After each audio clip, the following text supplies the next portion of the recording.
नमस्कार दोस्तों, कोई सुप्रीम लीडर होना मजाक बात नहीं होती। उसके लिए आपको अपने उसूलों पर चलना होता है और यदि कभी ऐसा समय आए कि जान दांव पर लगानी पड़े तो जान दांव पर लगानी पड़ती है, पढ़नी भी चाहिए, जैसे अयातुल्ला अली खामनेई ने लगाई। साथियों, मैं उनकी नीतियों का किसी भी तरह से समर्थन नहीं करता हूं, क्योंकि उनके शासन के बाद महिलाओं को पर्दे में रखा गया। उनके आने के बाद ही मॉरल पुलिस आई ईरान के अंदर और जिन्होंने महिलाओं की तलाशी के नाम पर शोषण भी किया। महसा अमीनी को जब मार दिया गया कस्टडी में, तो उसके बाद बहुत बड़े आंदोलन हुए और हाल ही में भी कुछ ऐसे आंदोलन हुए जिसमें हजारों युवाओं की जान गई। दोस्तों, अयातुल्ला अली खामनेई की असाधारण मौत से उपजे नए भू राजनीतिक संदर्भों पर 5 सवालों के माध्यम से हम चर्चा करेंगे। आइए इस पूरी वीडियो में जानते हैं जवाब। शुरू करते हैं।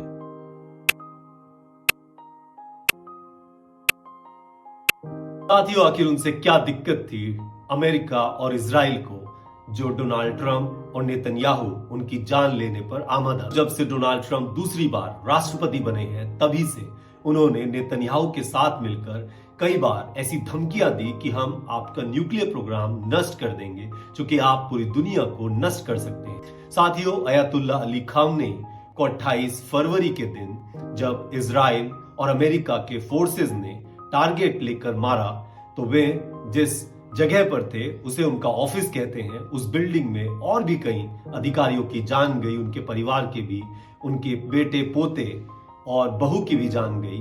उनके पास मौका था बहुत समय पहले बच जाने का। यदि वे भाग जाते, रशिया मॉस्को में शरण ले लेते, लेकिन उन्होंने ऐसा नहीं किया।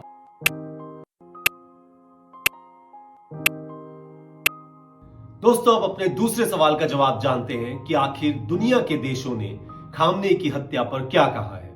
सबसे पहले अपने ध्रुव विरोधी चाइना की बात करते हैं, जिनके विदेश मंत्रालय ने कहा है कि जो इजराइल और अमेरिका के साझा अभियान ने किया है खामनेई की हत्या करके, उससे साफ तौर पर अंतरराष्ट्रीय कानून की धज्जियां उड़ाई गई हैं। किसी देश के सुप्रीम लीडर को मार देना अंतरराष्ट्रीय कानून को पूरे तरीके से तोड़ना है।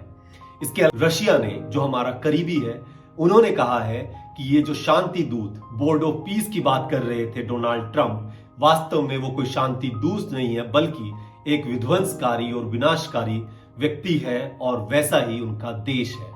दोस्तों, अब बात करते हैं हमारे पड़ोसियों की। बांग्लादेश ने क्या कहा है। बांग्लादेश के प्रधानमंत्री ने भी वही बात दोहराई है और कहा है कि कैसे अमेरिका और इजराइल ने अंतरराष्ट्रीय कानूनों की धज्जियां उड़ाई है। और शहबाज शरीफ, जो डोनाल्ड ट्रंप के कहने से उठते हैं, उनके कहने से बैठते हैं और कैसे उनकी धुन पर नाचा करते हैं, उन्होंने भी इतना ढेठ किया। उन्होंने भी ये बात कह दी कि अमेरिका और इजराइल ने जो साझा अभियान में मार दिया है खामनेई को, ये अनुचित है और अंतरराष्ट्रीय कानूनों का उल्लंघन है। दोस्तों, बात करते हैं। दोस्तों, हमारे देश ने इसके विषय में कोई स्टेटमेंट जारी नहीं किया है, वे बिल्कुल चुप रहे। प्रधानमंत्री मोदी ने बाद में एक ट्वीट किया है 2 मार्च को, जिसमें उन्होंने न यूएस और इजराइल की बात की है और न ही ईरान की, बल्कि उन्होंने अरब के किंग से बात करते हुए टेलीफोनिक कन्वर्सेशन का ब्यौरा दिया है और बताया है कि मैंने उनसे बात की और ये कहा कि जो आपके साथ हो रहा है वह सही नहीं है। इससे अब क्या अंदाजा लगाना चाहिए, ये मैं आप पर छोड़ता हूं।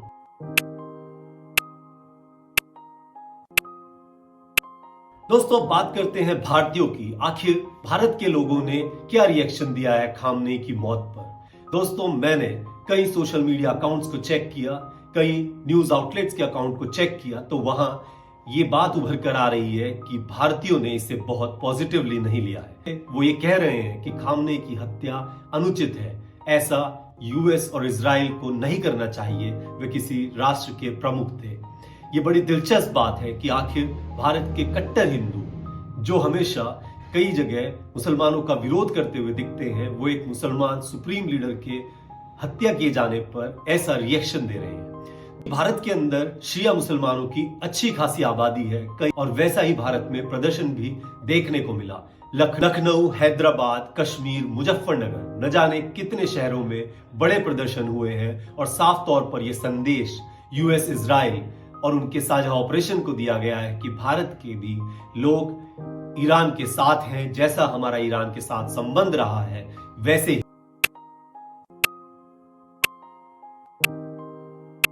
बात करते हैं कि आखिर ईरान ने अपने सुप्रीम लीडर की मौत के बाद क्या कुछ किया है। दोस्तों, ईरान ने अपना पॉलिटिकल रेस्पॉन्स और खास तौर पर अपनी सेना का बड़े स्तर पर इस्तेमाल करते हुए मिसाइलें मुस्लिम देशों पर भी दागी हैं। उन्होंने कहा है कि यदि आप अमेरिका जैसे गुनहगार को अपने यहां पनाह देंगे, एयर बेस बनाने का मौका देंगे, तो आपको भी बख्शा नहीं जाएगा। उन्होंने बहरीन, कुवैत और न जाने सऊदी अरब से लेकर कितने देशों को टारगेट किया है और वहां हमले करके एयर बेस को यूएस के खत्म करने का काम किया है। दोस्तों, उन्होंने इजराइल को भी कड़ा सबक सिखाया है और वे लगातार हमले तेल अवीव से लेकर कई इजराइल के शहरों पर कर रहे हैं। ईरान इस वक्त अपने करीब मुस्लिम देशों को नहीं पा रहा है, बल्कि वह अपने स्ट्रेटेजिक पार्टनर्स को शायद कहीं रूस और चीन या टर्की में ढूंढ रहा है।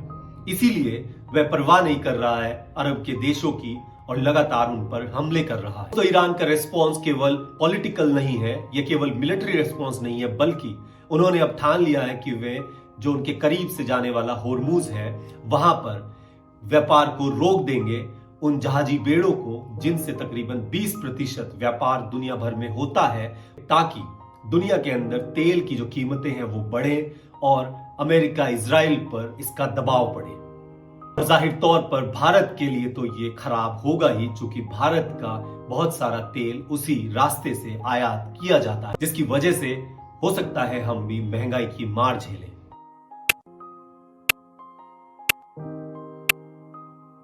दोस्तों, आखिर इस युद्ध का भारत के ऊपर क्या असर पड़ेगा? यदि हम आर्थिक तौर पर बात करें तो आपको याद होगा भारत ने तकरीबन 1000 करोड़ रुपए इन्वेस्ट किए हैं चाबहार पोर्ट में, और चूंकि भारत का रिस्पॉन्स ईरान की तरफ कोई पॉजिटिव नहीं रहा है, हमने उनकी साइड नहीं ली है, तो शायद अब ये चाबहार पोर्ट का जो कॉन्ट्रैक्ट था ये पूरे तरीके से खत्म हो जाए, जिसकी जगह हो सकता है आने वाले समय में चीन ले ले। ग्वादर पोर्ट जो पाकिस्तान का है, जहां पर चीन का कब्जा है, उसके रेस्पॉन्स में ही हमने ये चाबहार पोर्ट बनाया था, जिससे हमारा बहुत सारा तेल और अन्य सामान आयात होना था, जिससे हमारे यहाँ सामानों की कीमत कम होनी थी। तो चूंकि हमने ईरान का साथ नहीं दिया है, उनके समर्थन में एक ट्वीट भी नहीं किया है, तो हो सकता है आने वाले समय में इससे हमारी पूरी विदाई हो जाए। 2001 में अटल बिहारी वाजपेयी ने ईरान का दौरा किया था और उसके बाद 2016 में 15 साल बाद प्रधानमंत्री मोदी ने ईरान का दौरा किया और उनके दौरे को बहुत मीडिया में कवरेज भी मिला था। उन्होंने खामनेई को कुरान दी थी 7वीं सदी की, हाथ से लिखी हुई, और उन्हें खूब सारी शुभकामनाएं भी दी थी। हालांकि अब खामनेई की मौत पर उनका एक भी ट्वीट ना आना, और चूंकि प्रधानमंत्री मोदी सोशल मीडिया में बहुत एक्टिव भी रहते हैं, दुनिया भर के लोग उन्हें जानते भी हैं, ये पूरी दुनिया को खल रहा है कि आखिर भारत के प्रधानमंत्री का रुख इतना कैसे बदल गया है। और इस सब के ऊपर प्रधानमंत्री मोदी हमले से एक दिन पहले ही इजराइल से लौटे थे, जिसका दूसरा पहलू भी भारत के लिए कोई अच्छा नहीं समझा जा रहा है। तो साथियों, उम्मीद करता हूं आपको इन 5 सवालों के जवाब मिले होंगे और आप भी सोच रहे होंगे कि आखिर भारत की अब विदेश नीति क्या है। तो आप अपने कमेंट करके जरूर बताएं, और आपको कैसा लगा ये वीडियो, इसे साझा करें, ज्यादा से ज्यादा सब्सक्राइब करें। धन्यवाद दोस्तों।